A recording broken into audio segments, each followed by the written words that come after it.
Palme, the Swedish Social Democratic Prime Minister, and Papandreou, the Greek Socialist Prime Minister. These are the founders of Holocaust inversion 18 years before they marched on the Place de la République. So we will take Avner first and then Jonathan. Okay, just before we go to Avner, let me just say something in response to you. I accept your correction, and I remember 82 was also, of course, it was Lebanon, and I remember it was Dan Rather, one of the American anchors, standing in front of Beirut and comparing it to Warsaw. Peter Jennings, comparing it to Warsaw. So you're absolutely right. That stuff started to come in, but I would argue that there's a whole new stage and a whole new frequency to this after 2000. First of all, thank you for a fascinating talk. It's very impressive to see a medievalist so up to date on what's going on today. It's 21st century manifestations of medieval phenomena. For the benefit of those of us who do not follow the Karsanti affair closely, I would just add that in the last session that you were present at, that the court ordered the Agence France-Presse to produce the whole footage. And they didn't. They could not produce the whole footage. If they had produced the whole footage, it would have proven your thesis. So then, Antenne, I'm sorry, I stand corrected. Antenne and Charles de Gaulle could not produce the full footage. Or did not. Would not, did not, could not, you know, and so that is how the case goes on. And another thing is that the European media, in fact, needed the Al-Durah case to be presented as it was. We could see another example from Ariel Toaf and his book last year about how Jews murdered children in the late Middle Ages in an Italian town, a book which was really an attack on his father, because his father was chief rabbi of Italy, and his father got extremely upset by that book, and he withdrew it, in fact, from circulation. Not after it sold out. No, but what I'm saying is that Tom Friedman, you can see in Tom Friedman's book about 20 years ago already that he explains why why the Western media need to see Israel in such a very special light, and why they demand such high standards which no other country will live up to. So there's a psychological need to see Israel in that way, and to demand of Israel such high moral standards, and to find Israel guilty as often as possible. Yeah, one of the terms that I like to describe the European and in general the leftist attitude towards Israel, anti-Zionist attitude, is moral schadenfreude. The pleasure of being able to look at the Jews and say, you Jews, 2,000 years you were oppressed, and as soon as you get power you turn around and do it to somebody else. Just tastes so good that they can't resist doing it. So if you give them a narrative that permits them to dump morally on Israel, it's virtually irresistible. My argument in response to that, I try and get this across to Europeans, it's not easy. But I think that as they wake up to the danger there, and it's going to become easier, is look, you know, this is operating as a kind of, anti-Zionism works as a kind of cultural autoimmune deficiency. You're so eager to blame Israel, you can't afford to take seriously the threat they're under. Because if you realize that they're up against a genocidal enemy, then you couldn't scream about every scratch knee on the West Bank or every humiliating checkpoint. So you systematically ignore the threat that you yourselves are under in order to be able to heap your moral abuse on Israel. And the fact that there are so many Israelis, and particularly professors, I mean, this guy's a serious professor, he does serious work. We're not talking about, you know, Gidon Levy or somebody even kookier, if there is that. But we're talking about somebody who's really, you know, serious professor, does research, the whole stuff, and you know, for a professor in communication to say, what does it matter, one more or less, when he's talking about Al-Durah, and I had already shown these images in my talk. I mean, it's staggering. And that enables the Europeans. I mean, you talk to Europeans, Charles de Gaulle is an enormously influential person in France and in Europe. He is probably the single most trusted source. And why? Because he's a Jew, because he's a Zionist, because he served in the Israeli army. So if he says it, it must be true. Jonathan? Yeah, after the first round of the Karsanti trial, I think you've written and others have written, the French media basically ignored the case until the verdict came back in favor of Enderlin. Right. Now, what has the media coverage been of the appeals? Nothing. And it's interesting. This is a very important point, because this is, you know, in a sense, the media is protecting. I mean, it's like if the court had a mute button for the crowd during the emperor's procession. So, for instance, Philippe tells me, and I have every reason to believe that he's right, but Philippe tells me that there is word out now in the European, Agence France Presse has made it clear that Karsanti's name is not to be mentioned. People are not to know who Philippe Karsanti is. And of course, he's having enormous trouble getting mainstream coverage of this. So yes, they did cover it when he lost, and they had the judge's decision before Karsanti had the judge's decision. L'Express was already quoting from the judge's decision before Philippe had seen it. They said nothing after this trial. None of them were there. Doreen Carjaval, who wrote for the International Herald Trib, has been told to drop this case and not to cover it anymore. There is a very powerful effort to keep this case out. And again, doubled by the Israeli reluctance to talk about it, as expressed, for instance, by Samuel when he spoke about it back then, this makes for a very imposing thing to fight against. And again, this thing is the case. I think. I mean, this was my strategy by putting Pallywood up on the internet. I think the blogosphere represents a major new theater terrain in the theater of war. And that the blogosphere is what broke the Dan Rather case, the blogosphere is what broke the Adnan Hajj case, and the blogosphere is going to be what breaks this case. And what you have is a phenomenon where you reach a certain critical mass and it breaks in. And I think we're hitting the tipping point. The courtroom was filled, though. Well, the courtroom's smaller than this, so yes, it was filled, but it wasn't like, 3/4 of the people didn't get in. There were, half a dozen who didn't get in. So it was really the sort of passionate people who had been following, sort of the tiny little group of weirdos who read blogs. Was somebody back there? Please introduce yourself. Rory Schechter. Thank you, Dr. Hines, for your talk very much. Working? Yeah. I just wanted to respond to you and make a couple of comments. Being the senior researcher at NGO Monitor, I feel even though I just met you for the first time today, that I think that in a sense that we're colleagues, that we're allies in a kind of Absolutely. battle. And I don't consider it a battle of the right wing or the left. I call it a consensus Zionism, or just the dignified thing for Jews to do, to respond very, very clear-cut hatred of Jews that's coming through. I guess, though, I want to respond, therefore, on the strategic level, that it seems to me, if James Carville or Karl Rove, or a strategist that the JCPA can't really afford, could come into this room and give us advice how to win this sort of marketing campaign strategy that is really what has to be waged if it's going to be a media battle. Right. I worry a bit that our tone can become too polemical. Mm-hmm. I'll just make a specific point, two specific points. One, to what extent do you want the Al-Durah affair to be the new J'accuse, the new Dreyfus affair? Yes or no? Because you have Jadin, Farkhana, and Chas v'Chalila, there's another war in 2 or 3 years. There will be another massacre. So to what extent is this the one you want to go with? One. And two, Yeah. well, we'll see. There are real massacres that occur in wars. No. Oh yeah, there are real massacres, but that's the first point. Right. How is this what you want? Right. Or conversely, is there a problem by making this? Second, what's the downside? Your presentation of the manner in which this caught fire in the international news media, I think there's a bit of a conflation that you're guilty of between the reaction in the Arab world and the Arab streets, and also Durban marches of predominantly Arab groups, and the Western media. Okay. It seems to me the Arab media, the Arab world will buy much crazier things than this, and therefore Okay, let me answer your second question first. Americans are not aware of this, Europeans are.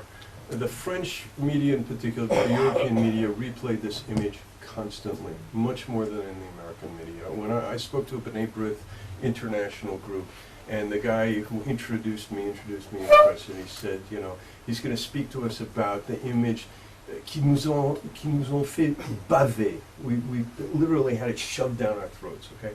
So I think that while it's not as bad as in the Arab world, there is a mythical stage on which the Al-Durah thing played in Europe, and it is not to be underestimated by any means. Now back to your question about polemic and do I think this case? Yes, I picked this case because I think that it is what I call the metaphor that from the movie The Matrix. It's a red pill. You take it and you begin to understand the entire matrix of problems that have to do with the media, that have to do with the appetite for moral schadenfreude in Europe, that have to do with the way this stuff plays out in the discourse in the Arab world, and the way in which this kind of stuff paralyzes our ability to say. I mean, I met a guy a couple of years ago. He said, "Oh, I remember meeting you in 2002, and all you could do was walk around and say, 'Where's the outrage? Where's the outrage?'" And it's true, 2002, you got the suicide bombing campaign going on here, and I'm talking to my colleagues, and I'm saying, "Where's the outrage?" And I'm getting answers like, "Well, what choice do they have?" Now, I think that we were paralyzed. We were incapable of being morally indignant about Palestinian terrorism because we had swallowed this line that Israel was this vicious aggressor, and what choice did they have? So I think Al-Durah is a key. The other reason why I think Al-Durah is the key is it's the granddaddy of Jenin. The forces that took Jenin and the ludicrous claims that were made at Jenin and immediately blew them up into the accusations were forces that had been already shaped by Durman and had been shaped by Al-Durah.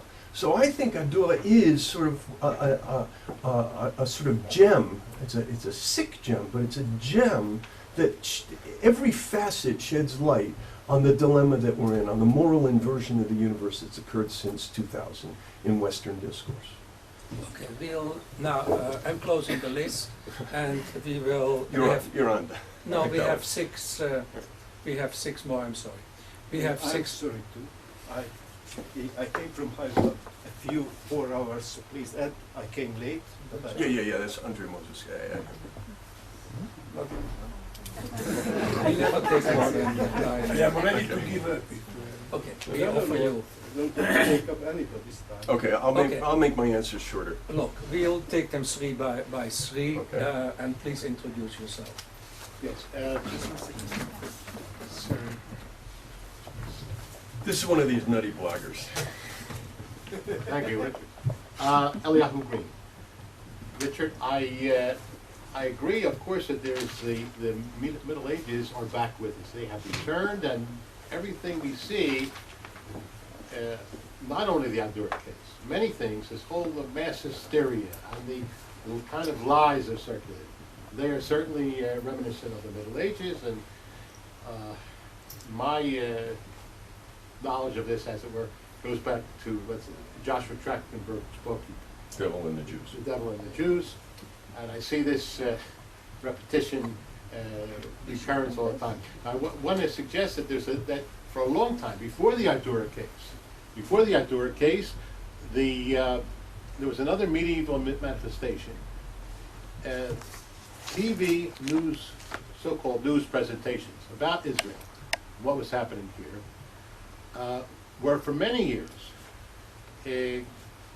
cast as a kind of passion play, medieval passion play where Jesus is executed or is crucified by the Israelis and of course the Palestinians Arabs, are the new Jesus.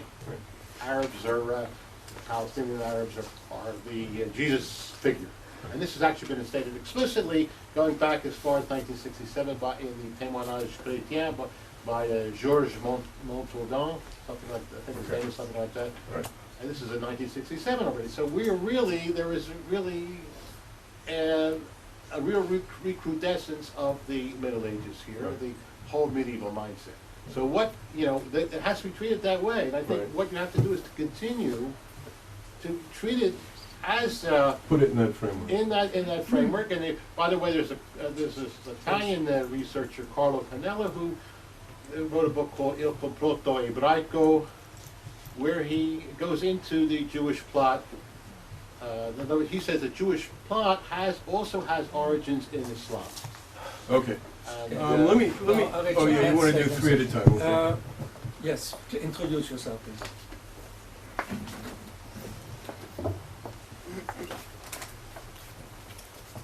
Khalil Ben David. I have a question, but I'd just like to clarify, which is something you said earlier. You said next month in the court, Karsanti will focus on Talal and not on Charles Enderlin. because he's more of a dupe and he's untouchable. First of all, it's a problem, it seems like that. That is a change in Karsanti's position. His position has been, I've heard it from his own lips, Right. that Enderlin is an active part of this conspiracy, that he, at the very least, if he didn't No, arrange none it, of he that. was, no, let me explain. He didn't, wasn't there in Gaza, Right. but he was aware, he actively suppressed footage that shows that this in fact was arranged. So I just, could you clarify Yeah, that? Because yeah. because Okay, let Talal me is not a first- French right. citizen. Let me clarify what, okay. Just clarify. Yeah, yeah. No, then I want to ask And then- questions. Okay, so just quickly to clarify, Karsanti is quite clear in his article that he thinks Talal duped Enderlin. Enderlin's malfeasance comes in terms of covering his ass. In other words, he does not argue that Enderlin was involved in the conspiracy from the start, knew that it was fake. He argues that once the evidence started to come in that he had been duped, he did everything to prevent it from coming out. I'm sorry, but that's not correct. He's accused him of deliberately suppressing footage, which Underline denies. Yeah, So no, there's no, obviously and he has the same deliberately, underlying- and I'm willing to agree with him that he deliberately suppressed footage. I mean, he cut the So last Charles scene. Karsanti says Underline is lying, correct? Yes, and I'm saying Enderlin Okay, is lying. okay. Yeah. No, we both say that I Enderlin is understand lying, that. but neither of us is saying that he knew about this from the start Okay. and that he was involved in the conspiracy. Look, let's not. Yeah, the question. Okay, the question I have is this, is that you've said, I mean, the impression that was given from people who were in the court is that the footage will have an impact, and the case is quite open, or maybe even leaning in Karsanti's way. Right. But in fact, I've now heard from you, Underline is untouchable, the question will be on Talal, who's not a French citizen. Right. The problem I have is this, is that it's a devil's advocate question, but accepting your basis that the footage was, Right. the thing was faked. That when we criticize and we challenge media reports, those of us who do it have to be, hold ourselves at a higher standard than Right. those who made the reports. We cannot make Absolutely. assumptions. So if we say Charles Enderlin is lying, Right, we must have Right. proof that he's lying. right.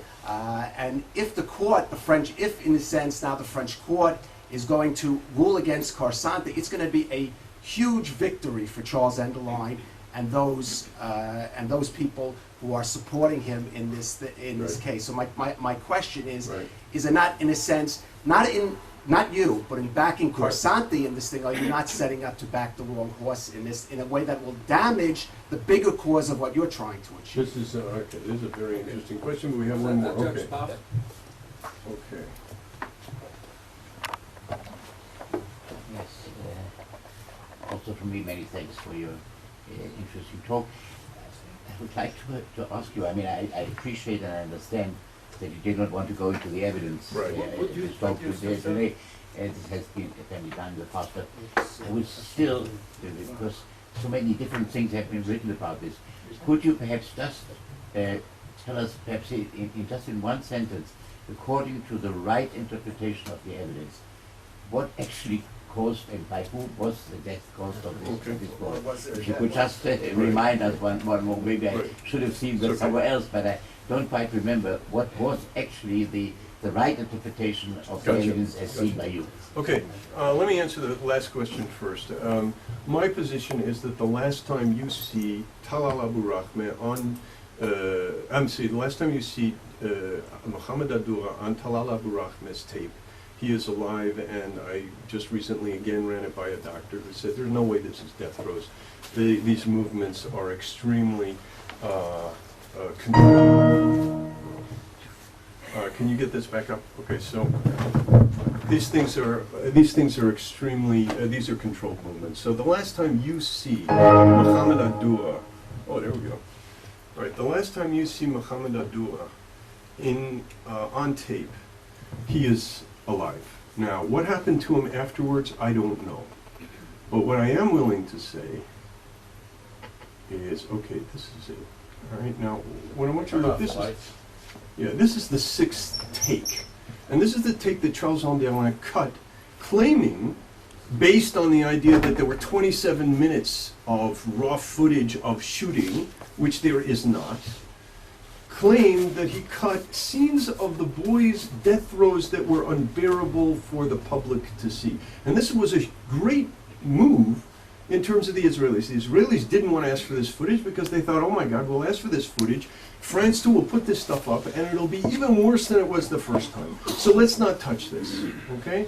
Now this is what he in fact cut. It is a scene that, it's the last scene, and it appears after he has declared Mohammed Al-Durah dead in his presentation.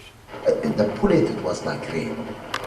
This is Bullet, Talal. I never saw shooting in my life like All right, this. now I'm going to do this again. I'm going to get a different version of the sequence.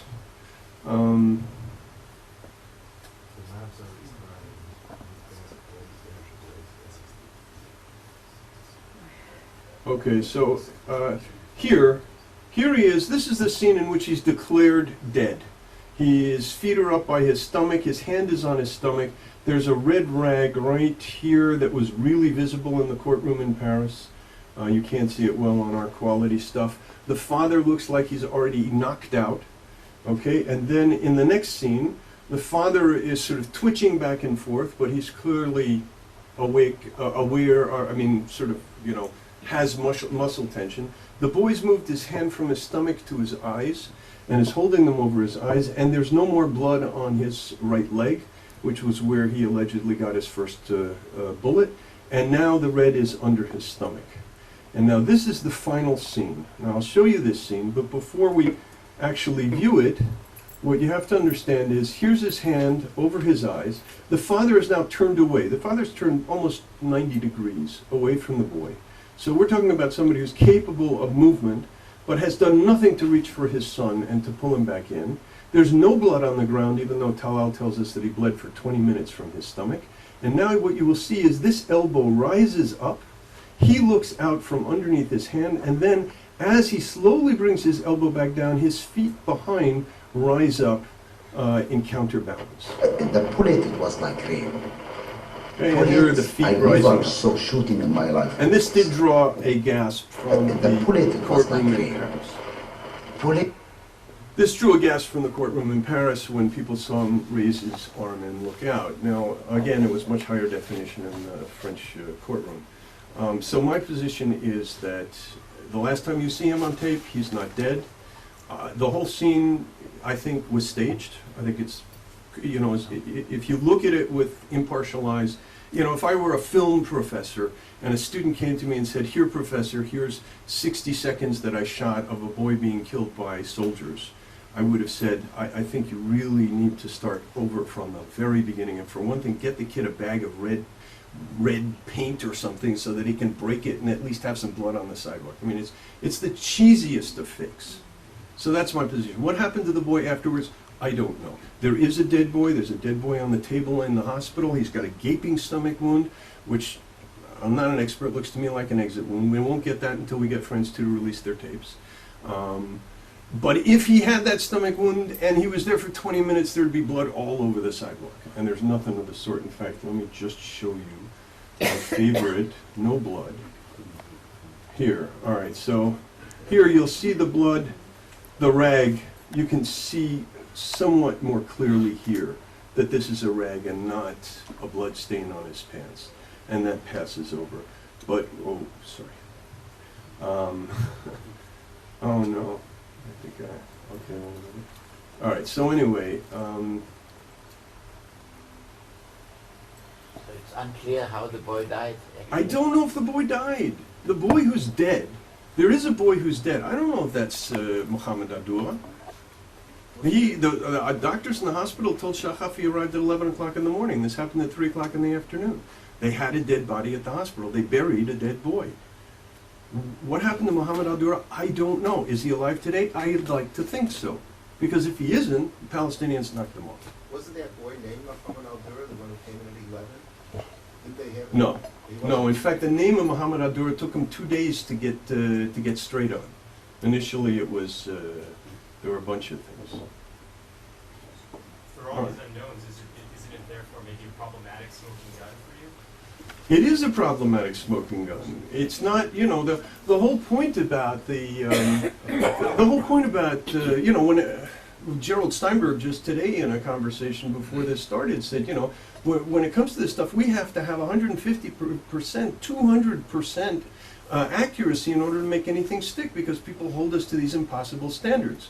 And in fact, the Western media, after Pallywood came out, they never acknowledged Pallywood, but they started looking for cases of Israelis faking stuff. So, you know, you've got a media that's got a mindset. Okay, and when I first started on this, Itamar Marcus said to me, you need 110% proof. And my point is, yes, it's true. If you're dealing with a profoundly hostile public that really has it in for Israel, you need 110% proof. But if you're dealing with people who are beginning to wake up to the fact that believing this kind of stuff is bad for them, then you don't need 110% proof. You just need to say to people, just open your mind for a second and look at this evidence. And I think that in general, I mean, I'm not showing you the evidence, but the evidence is pretty devastating. Okay, this is one last thing I just want to show you. The next day, journalists like Suzanne Goldenberg from The Guardian showed up, and they were shown around. And this is what they were shown. This is what they were shown. This is the barrel with blood, okay? Now, aside from the fact that the blood is a little red for a day later, and the fact that I think this is the rag that Talal that Mohammed had, this red rag here. Aside from that, this blood is where the father was sitting. The son was lying here and bled for 20 minutes of a stomach wound, and there isn't a drop of blood there. This is unbelievably cheap stuff. Okay. Okay, the other questions. What if Charles Enderlin wins? Caleb's question. That's, first of all, we didn't pick this fight, he did. Okay, so we're stuck with what we've got. It's hard to say. From what I understand, there is a different situation now. When Philippe lost, Chirac was president. Enderlin had a letter from Chirac. Enderlin has now switched lawyers. He had this really good-looking, chic, I hate to say it, a blonde, who never asked any questions, never challenged anything, didn't know the dossier. She's been dumped, and they've got Chirac's lawyer. So, first of all, it's pretty clear they're sweating. But Chirac is no longer president, and there are lots of reasons that Sarkozy has for wanting France to take a hit. They're hostile to him. He has a right, if he wants to go in and just change the entire personnel of France too. So there are different political winds blowing. The judge seems to be more independent. Just by asking for the rushes, she showed more independence. So there are chances. I think, though, that your question is very well taken, and that we should be sitting and planning strategy in case we lose. I mean, I think that this is, this is something I feel, up until now, because the majority of the Jewish community has been against picking this up, everybody's been sort of free, we're all shooting our cannons in every direction. So, I didn't ask anybody's permission to put up Hollywood, I just stuck it up. And Philippe didn't ask anybody's permission to, do what he did in court. He just did it.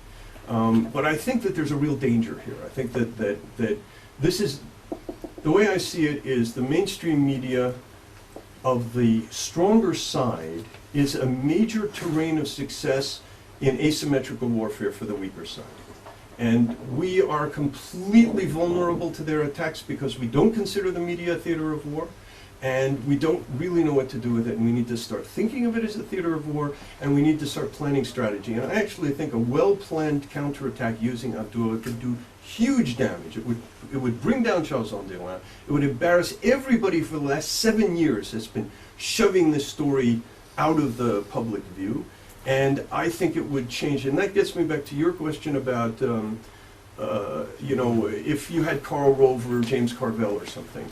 My formula for how Israel has to redo its PR is to think of a vicious cycle in which the Israelis behave as dhimmi to the mainstream media. They are afraid to criticize them. They are afraid to attack them. As somebody very high up in the MFA put it to me, we don't dare go to war with the media because they will win. Okay? Now, I think it's different because of the blogosphere, but that is the overall Israeli position. We have to be nice to the Western media. We can't afford to go to war with them. And of course, they think that anything they do that would be sharp in criticism is going to war. So the Israelis behave towards the mainstream media as dhimmi, and the mainstream media behaves towards the Arabs as dhimmi. They're intimidated. The Italian crew that had to flee Ramallah and flee Israel, and then the head of the official Italian television station writes in and says, we would never tell anything negative about the Palestinians. We understand the rules of the game. Well, yeah, so there's rules of the game that are insane. They're dhimmi rules. Okay, so you've got the Israelis dhimmi to the mainstream media, the mainstream media dhimmi to the Arabs, and then the Arabs provoke Israel into actual conflict. So every time Israel responds to the conflicts that they're provoked into, it turns out to be a disaster in the mainstream media world. And I think that Israel has to start fighting back. And they have to start giving back. And right now, it is absolutely cost-free for a journalist to dump on Israel. They can write the nastiest stuff in the world, and they will still get their cards, they will still get their apartments, they will still be able to have access to all this stuff. You said one nasty thing about the Palestinian media, you're not coming back, and if you are, you're in trouble. So, you know, that's crazy. The Israelis should be making the media pay